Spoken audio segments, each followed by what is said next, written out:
What an opportunity. I was being asked to watch the Angolan ball game from the outset, how we got into it, what all the rationalization and justification as well as the decision-making processes. I was to watch this game not from the 50-yard line, but from the field itself, a player coach. I mean, go into Angola and get in the action where the people are groveling in the dust and losing their lives, as well as the high policy planning sessions in Washington.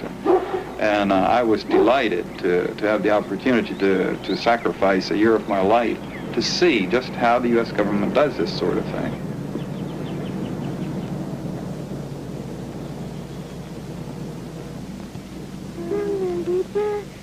The CIA went into Angola in July of 1975. We started out with $6 million, and eventually the total budget was $31 million. The first effort was arms that were sent from America to Kinshasa in U.S. Air Force C-141 planes. And then from Kinshasa, we hauled the arms into Angola in smaller airplanes.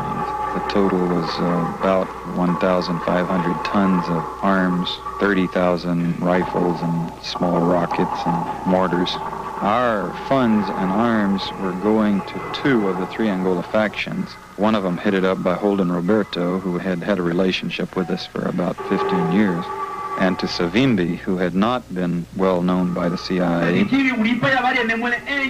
He had the sole virtue of being in opposition to the MPLA, whom we were determined to oppose. President Mobutu of Zaire wanted this program. We bribed him. We gave him $2,750,000. CIA officers went in as advisors and trainers. They were called intelligence gatherers, but in fact, they were preparing our allies for combat. I fled to San Salvador on January 16th. What did the enemy do in San Salvador? You mean what I saw? The Americans were there. How do you know they were Americans? When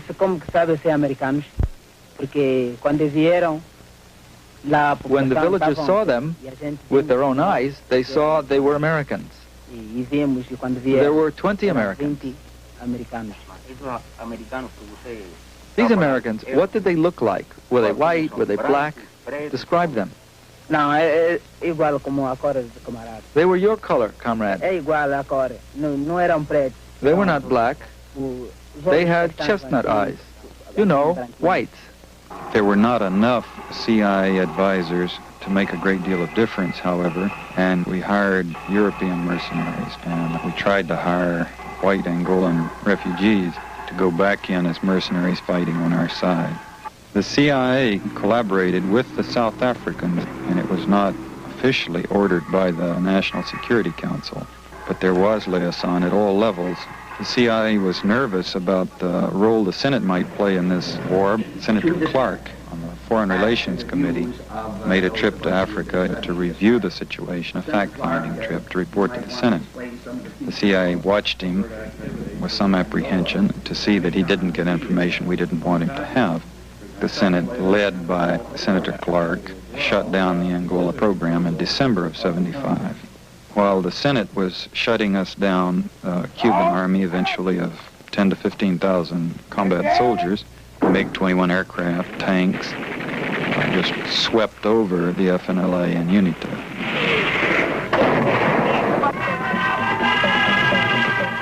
And we lost decisively. A victory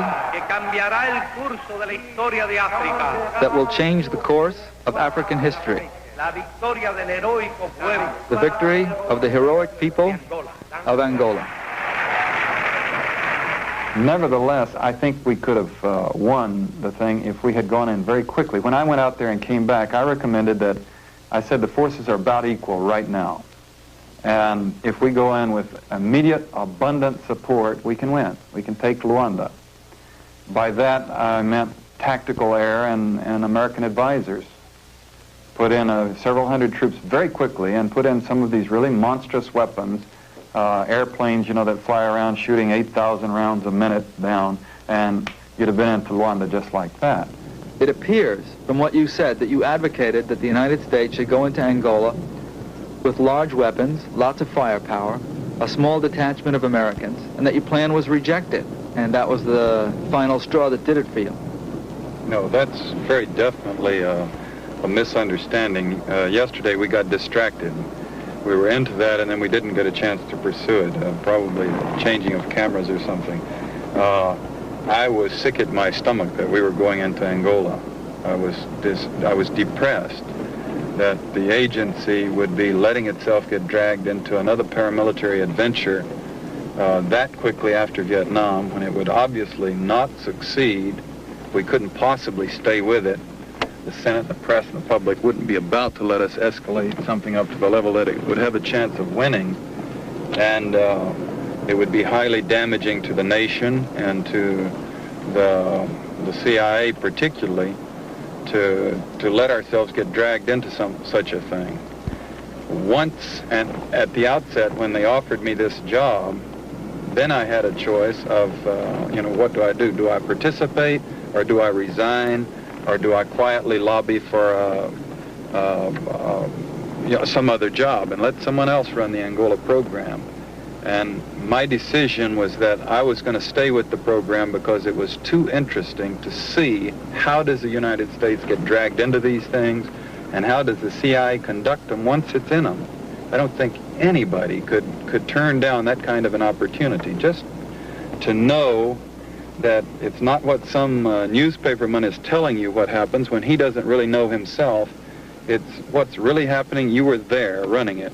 So I decided to participate. And in order to make sure that I remained on the inside, I remained a good soldier throughout the whole thing. I did not balk or fight it until we got into phases that I thought were just beyond the pale, such as alliances with the South Africans and mercenaries, for example. When I went to Angola, I was sent out there to come back with a military assessment. And that's what I recommended when I got back. If you guys want to win, we can do it. A dramatic weapon, a horrendous weapon, if you will, against the MPLA at that time would have just brushed them aside. It would have decimated them. It would have wiped them out. And the FNLA would have been into Luanda in a few moments' time. Well, suppose they had taken your military recommendation. How would you have felt? I would have stayed as task force chief and participated. If you're going to do something, if you're going to learn French or a foreign language, the least you can do with your poor pronunciation is speak out. And I think there are certain things that are criminal, but you compound it by losing. If you're going to go into Angola, if you have some national compulsion to go into Angola, at least the United States position would be much stronger if you won. And if they had accepted my recommendation at that point, I would have been much happier if they had gone ahead and won than I was with the contemptible middle ground that they followed.